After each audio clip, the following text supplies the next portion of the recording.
Is there any way we can see a stabilization in your surroundings in the years to come, or is it, does it look very, very grim? Thank you very much. We are encouraging the entire world to pay attention to SAE and the countries around us in ECOWAS. As the chairman of the ECOWAS, I've witnessed the big influence of Nigeria to discourage unconstitutional change of government. That is stabilizing. Equally, we have eased the sanctions. We need to trade with one another, not fight each other. It is very, very necessary and compulsory for us to engender growth, stability, and economic prosperity for our people. The rest of the world needs to look at fundamentals of the problem, not just ordinary geopolitically. It has to go to the root. As the world paid attention to the poverty level of SAE and the rest of ECOWAS, have they helped the infusion of capital and pay adequate attention to the exploitation and opportunities availed by the mineral resources that is available? Are we going to play only a big brother's role in a talk shop without necessary action? We just have to be involved in the exploitation, promotion, and prosperity of that region in order to see peace and stability and economic growth. Thank you. Thank you.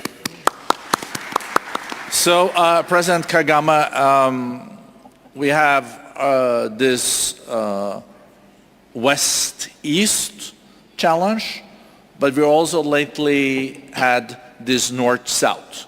So a lot of the South is saying that there are double standards from the North. Yes. So how do you look at this, and is there a way for the North to regain the trust of the South? And someone in the North maybe would say the same, but I think it's mainly now South-North. So in 2 minutes, you can give us the full description and the blueprint for that. Well, first of all, the divide is there. Let's not be vague about it. And we need to avoid it. We need to fight it.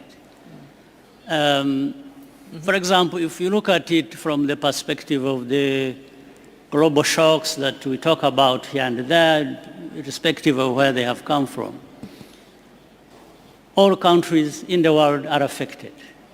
Of course, some affected more than others. But that's fine. But that is a reminder that we need to therefore look at what has been talked about, the inclusiveness that we are talking about, and collaboration that brings different entities of the world together. So for that, we must be able to call out hypocrisy for whenever we see it. And it is there because we keep talking about North-South divide or other divides, but we don't find easily and quickly the solution to that. Yet we can. We know that we can do that. Therefore, and in this case, I'm going to argue for our continent, the continent of Africa, which, by the way, has the fastest growing middle class. And in fact, in not too distant future, it will be the only place that has a growing middle class. So how can you forget that this is a very important place on in our world? Now, two things have to happen. The rest of the world have got to see that this is an important place to invest with and invest in. That's one. Second is for Africa itself to avoid any victim mentality and start raising ourselves to the level where we should be, in fact where we are, that we are a very important geographical part of our world, and with a lot of resources. It's not just natural resources, it's the people at the same time. So I think being reasonable, seeing things for what they are, and then being upfront in fighting for the rights, therefore, maybe we shall be able to narrow the divide, but Africa has a very important place to be, an important role to play. Thank you. Yep. So, as president, you took over at a critical time for Nigeria. The economic situation was tough, but you took measures from the beginning to then recalibrate the economy. You cut the subsidies on fossil fuels. You also took aims at dealing with the currency. And of course, it's been a tough year economically for Nigeria, but I guess you're now seeing also some light in the end of the tunnel. And Nigeria being such an important economy, not only in Africa, in the world, how do you see now the prospects, and what are your next steps to really make Nigeria's economy grow further? Thank you very much. Salam alaikum. And let me, in addition, join in congratulating the Kingdom of Saudi Arabia for putting this opportunity together. I know it's not easy. For Nigeria, we are immensely consistent with our belief that the economic collaboration and inclusiveness is necessary to engender stability in the rest of the world. Concerning the question of the subsidy removal, there's no doubt that it was a necessary action for my country not to go bankrupt. One, to reset the economy and the pathway to growth. It is going to be difficult, but the hallmark of leadership is taking difficult decisions at the time it ought to be taken decisively. That was necessary for the country. Yes, there will be blowback. There is expectation that the difficulty in it will be felt by a greater number of the people. But once, I believe it was their interest that is the focus of the government. It is easier to manage and explain the difficulties. Along the line, there is a parallel arrangement to really cushion the effect of the subsidy removal on the vulnerable population of the country. We share the pain cross-board. We cannot but include those who are very vulnerable. Luckily, we have a very vibrant, youthful population interested in discoveries by themselves and highly ready for technology, good education, committed to growth.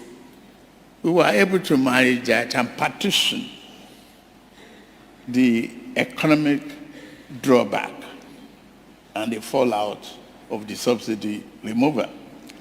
Equally, it engendered transparency, accountability, and physical discipline for the country. And that, to me, is more important to focus on what direction we should go.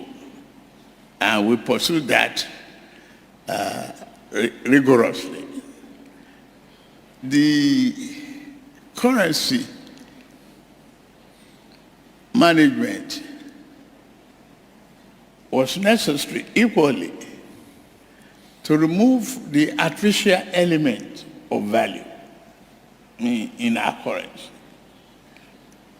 Let's our local currency find its level and compete with the rest of the world currency and remove arbitrage, corruption, and opaqueness. That's what we did.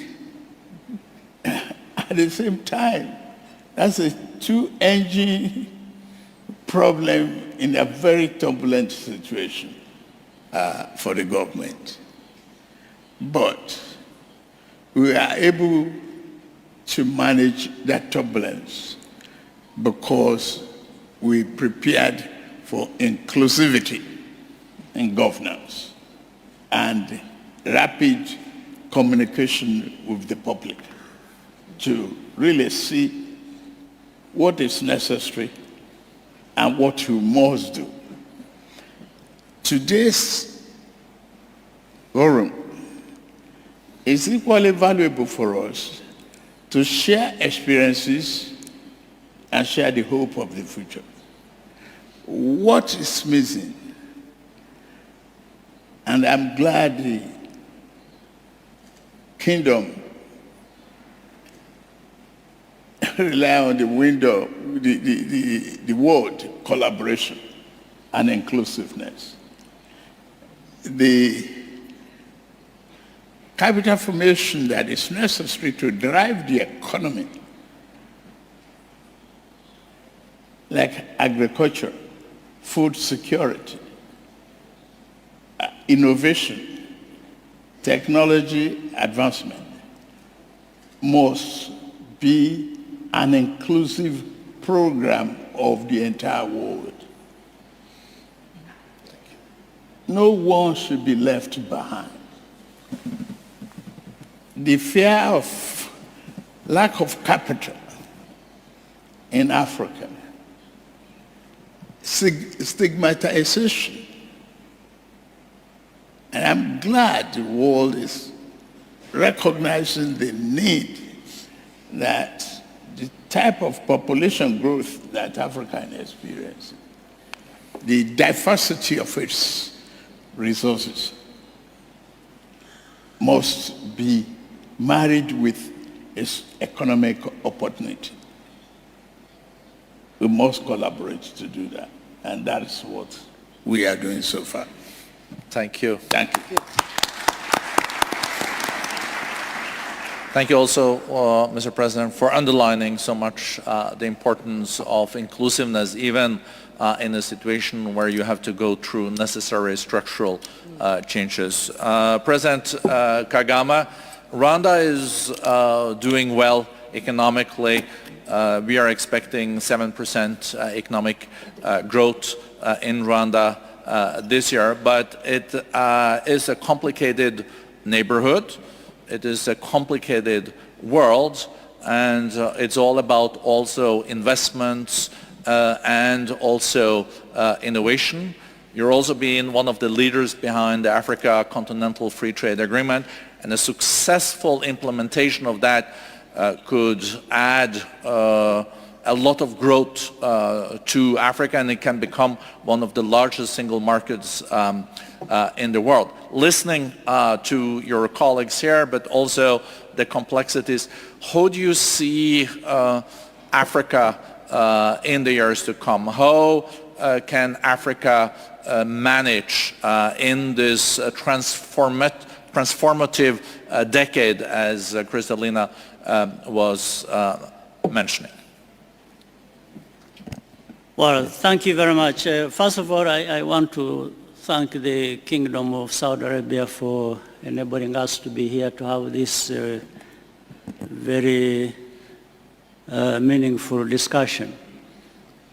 Straight away to the question, it's even more complicated than that, and we cannot understand where we have come from as Rwanda without looking at the history, the geography, everything is complicated that we have to deal with. And even in the development of our economy and our country generally, it's like you are always fighting for every step of the way forward. And that therefore means when we are talking about inclusivity, it's not just a word, a nice word, and with a nice meaning. It's a lot of work to do, even complex, like in our country, and that background I've just mentioned. At the same time, we don't look at ourselves just as Rwanda and with all those complications about history and geography and so on and so forth. We see ourselves in the setting of the continent of Africa that has a lot to share. So growth we have realized and continue to realize is driven by what we try to do within the country itself with those constraints, but also looking at what we can do with the sub-regions we find ourselves in or cooperating with. But everything adding to the optimism that was talked about, looking at where Rwanda has come from and where it is now, should actually add to the optimism that people should have, looking at even a much wider aspect of where the world is coming from and where it is going, and therefore also Africa and where it is going. In our case, I'd say a few things that tie all those together. One is putting the people at the center of everything we are doing. And therefore, that means investments in our human capital. How do we develop it, and how does it find that space to be able to contribute and to their own well-being and development? And in that, we have invested in education, in health, and above all, technology has been a focus for us, and integrating that in the education system or in the health services as we move forward. Like for health services, for example, we find we have made use of technology like drones, where you find drones are developing and are delivering health services to rural hospitals and so on and so forth. So I'm talking about investing in education, in education and technology and health, but being brought together by that technology that we also invest in. I think that was mentioned, and technology keeps changing, and it's evolving to new levels of complexity. That's why we're talking about artificial intelligence. Even in that area, Rwanda has not been left behind. We are investing in that, as well as we invest in agriculture. How does it move forward, and how do we have food self-sufficiency, and how do we also take that into the integrated continent we are talking about. In Africa, we have developed the African Continental Free Trade Area, the biggest, in fact, in the world. What we are trying to do now is to make sure that it becomes real. The obstacles that are there for the African continent to come together are removed, but it takes time, it takes a lot of effort, but that is happening. And I'm sure my brother here, President Tinubu of Nigeria, is involved in this as well because of the importance of his country.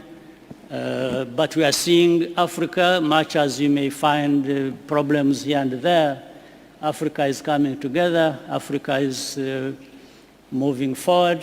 Different countries have decent or impressive growth of the economy.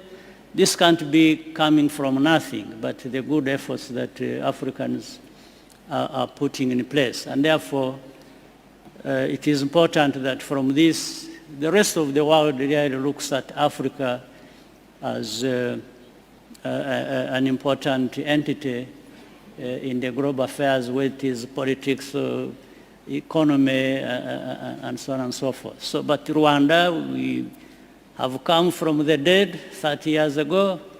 We are now alive and thriving, and it's investments in our people and accountability and governance that we bring into play and which we share with the rest of the continent. Thank you.